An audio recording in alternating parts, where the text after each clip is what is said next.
रानीगंज से भारतीय जनता पार्टी के प्रत्याशी पार्थ घोष ने एक प्रेस कॉन्फ्रेंस आयोजित कर क्षेत्र से जुड़े विभिन्न मुद्दों पर अपनी बात रखी। इस दौरान पत्रकारों ने उनसे रानीगंज की मूलभूत समस्याओं, विकास कार्यों, कानून व्यवस्था और आगामी चुनावी रणनीति को लेकर कई सवाल पूछे। पार्थ घोष ने सभी सवालों का विस्तार पूर्वक उत्तर देते हुए कहा कि रानीगंज में सड़क, पानी, बिजली और स्वास्थ्य सेवाओं को बेहतर बनाना उनकी प्राथमिकता होगी।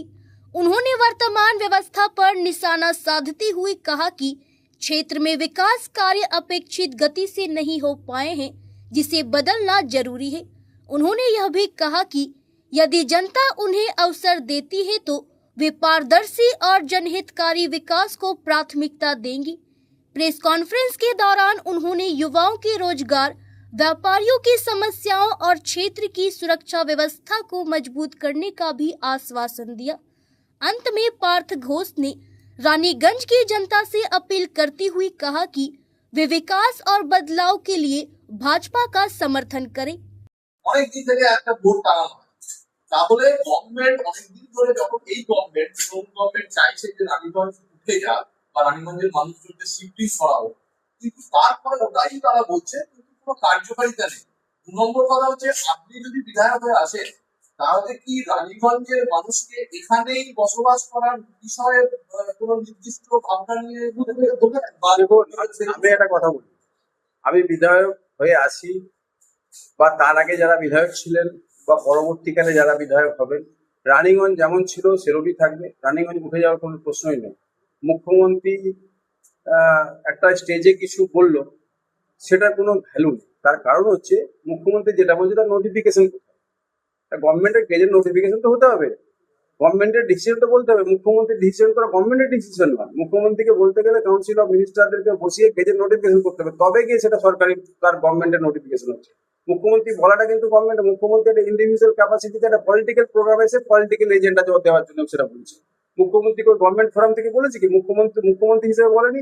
সে একটা এখানে মানুষকে আরো বিভ্রান্ত করার জন্য, জানে যে এই সিটটা তারা জিততে পারবে না, তার জন্য বলছে এই কথাটা। আগের বারে যখন তাপস ব্যানার্জি যখন ছিলেন বিদায়ী আমাদের, কেন তাকে রিপিট করলেন না? উনি যদি কাজ করেছেন, তাদের গভর্নমেন্ট যদি কাজ করেছে তারা রিপিট করতো। আপনারা শুনেছেন যে কখনো ক্যান্ডিডেট চেঞ্জ হয়? ক্যান্ডিডেট তখনই চেঞ্জ হয় জানে যে সে ক্যান্ডিডেট পরের বারে মানুষের কাছে গিয়ে জবাব দিতে করতে পারবে না। আমি 91 নম্বর ওয়ার্ডে যখন গিয়েছি, আমার কয়েকজন মহিলা আমাকে ঘিরে ধরেছে। আমি তো প্রথমে ভাবলাম কেন ঘিরে ধরবে, তুমি আগের বারে আমার কাছে ভোট নিয়ে গেলে কেন আমাদের কাজ হয়?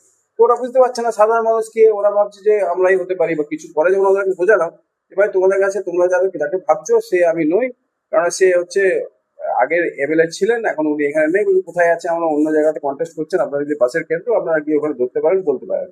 তো সাধারণ মানুষ এইভাবে কি বলবো, সাধারণ মানুষ ভাবছে যে আমাদেরকে আগে কমিটমেন্ট করে গেল, সে কমিটমেন্ট রক্ষা করতে পারলো না। তো রক্ষা করতে পারলো না, উনি তাকে চেঞ্জ করেছে। এইসব বিষয়গুলো আছে।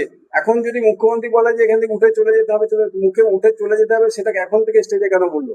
আগে তো তাই গভর্নমেন্টের নোটিফিকেশন থাকবে। নোটিফিকেশন কোথায়? নোটিফিকেশন দেখা যে উঠে যেতে হবে। উঠে যাবে কোথায়? আর কেনই বা তারা উঠে যাবে?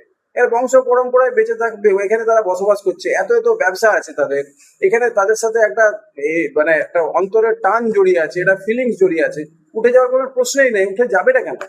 আর রানীগঞ্জ উঠে যাবে সেটা মমতা ব্যানার্জি বললে কি সাধারণ মানুষের কোনো ভ্যালু নাই নাকি? সাধারণ মানুষ যেটা বলবে সেটাই হবে রানীগঞ্জবাসীর জন্য, কোনো পলিটিক্যাল পার্টি বললে হবে। रानीगंज से सत्यनारायण सिंह की रिपोर्ट।